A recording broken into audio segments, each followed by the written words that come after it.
मंत्रों का उच्चारण। रेकी प्रतीक सीखने के बाद आगे दी क्रियाएं अवश्य की जाए। दायरा बनाकर बैठें। एक छात्र इस दायरे के बीच आए। एक छात्र दायरे से बाहर खड़ा हो। बाकी सभी हॉन शजी शौनिन मंत्र उच्चारित करें।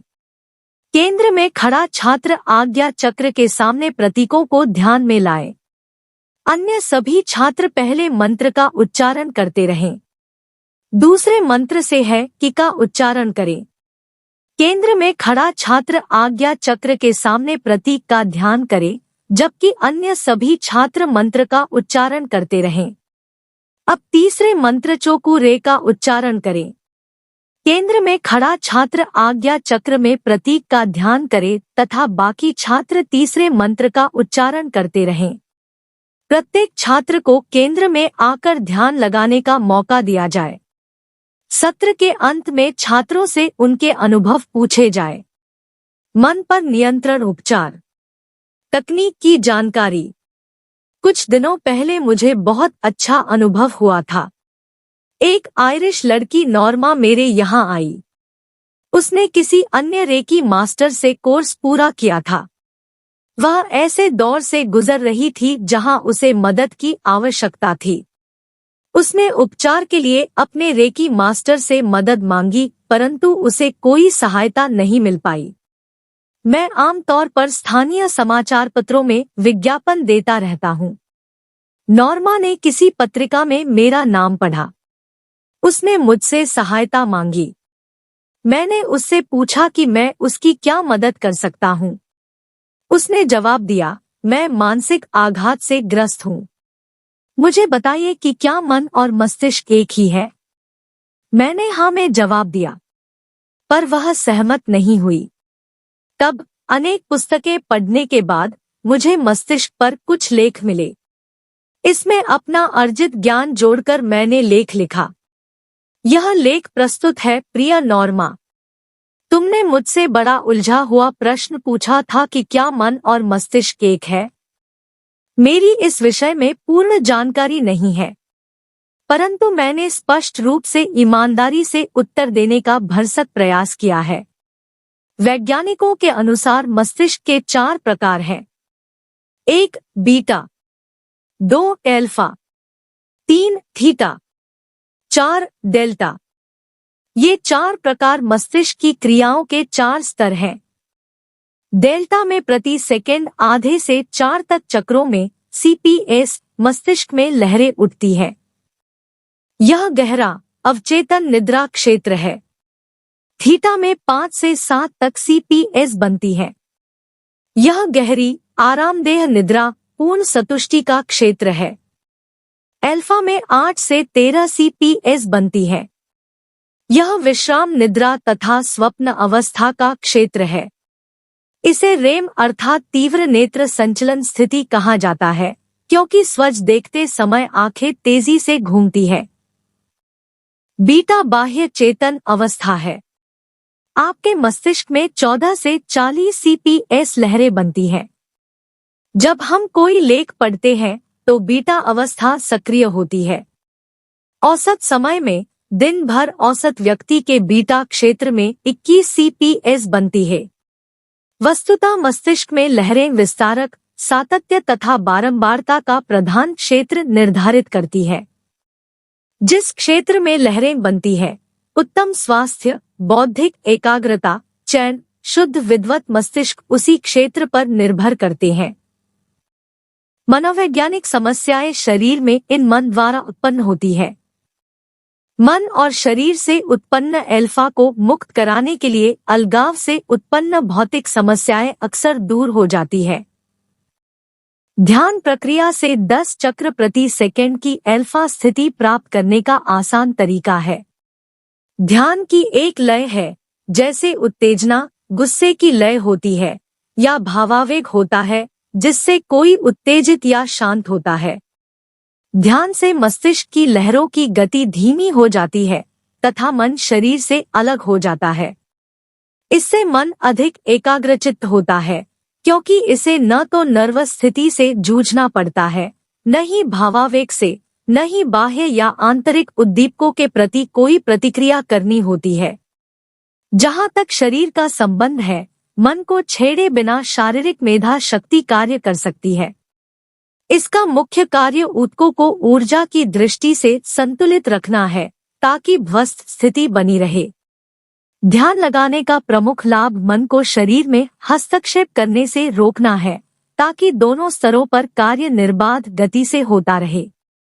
शरीर में दोष आने पर इसका इलाज कर सके तथा स्वस्थ होने पर स्वस्थ महसूस करे। यहाँ आपके प्रश्न का उत्तर दिया गया है। यहाँ मन चित है।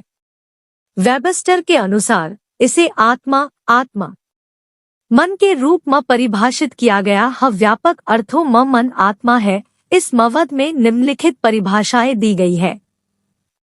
आत्मा सूक्ष्म तत्व, सिद्धांत या व्यक्ति के जीवन का वास्तविक कारक, निराकार। आध्यात्मिक सिद्धांत में मानव के रूप में साकार है। निराकार, भावों तथा भावनाओं से उत्पन्न विशेषता, निराकार। मनोव्यक्ति में विद्यमान तत्व या अनेक तत्वों का मिश्रण, जिसे मनुष्य महसूस करता है, समझता है, सोचता है, इच्छा रखता है तथा विशेष रूप से कारण ढूंढता है। निराकार। उपर्युक्त विवेचन से स्पष्ट होता है कि मन प्रत्येक दृष्टि से निराकार है। इनका कोई रूप नहीं। जबकि मस्तिष्क भौतिक है, विद्यमान है, इसे देखा जा सकता है। निश्चय ही मस्तिष्क और मन साथ साथ चलते हैं।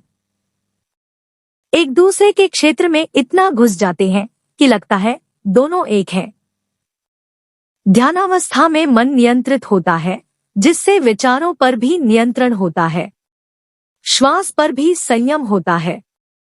इससे स्नायु भी तनाव रहित हो जाते हैं। इससे हमारे मस्तिष्क को आराम मिलता है। मेरा यह विश्वास है कि एक पहचान या अस्तित्व होने पर भी मनमस्तिष्क एक नहीं है। आशा है मैं आपकी दुविधा को सुलझा पाया हूँ। मुझे यकीन है कि आपने मन पर संयम धारणा को समझ लिया होगा। यदि आप आज्ञा चक्र पर स्पष्ट रूप से ध्यान केंद्रित करते हैं, तो निश्चय ही जादू होगा। यदि आप विचारों पर नियंत्रण रखना सीख जाएं, तभी आप अन्य उपचार विधियों की ओर बढ़ सकते हैं। उपाय 1। ऐसे रोगी को चुनें जिसका इलाज करना चाहते हैं। उसकी बीमारी का विश्लेषण करें। सोचें कि डॉक्टर इसका इलाज कैसे करता। सोचें कि आप इसका इलाज कैसे करेंगे। उपाय 2। याद रखने योग्य बातें। कल्पना करें। अपने मनपसंद विश्राम स्थल पर जाएं। कुछ क्षण विश्राम के बाद प्रयोगशाला में जाएं। प्रत्येक सलाहकार का अभिवादन करें। अपने सलाहकारों से समस्या पर चर्चा करें। आपके पास उपचार की योजना है। देखें कि उपकरण तैयार है या नहीं। आज्ञा चक्र में रोगी को इलाज के लिए तैयार अवस्था में देखें। उसका इलाज करने की अनुमति लें। परम आत्मतत्व ने मुझे शक्ति दी है। मैं आपसे इलाज करने की अनुमति चाहता हूँ। रोगी का नाम। द उत्तर हाँ में है तो उसे प्रयोगशाला में बुलाएं जहां इलाज किया जाना है। यदि परम आत्मतत्व से आपको अनुमति नहीं मिलती तो कभी भी उस रोगी का इलाज न करें।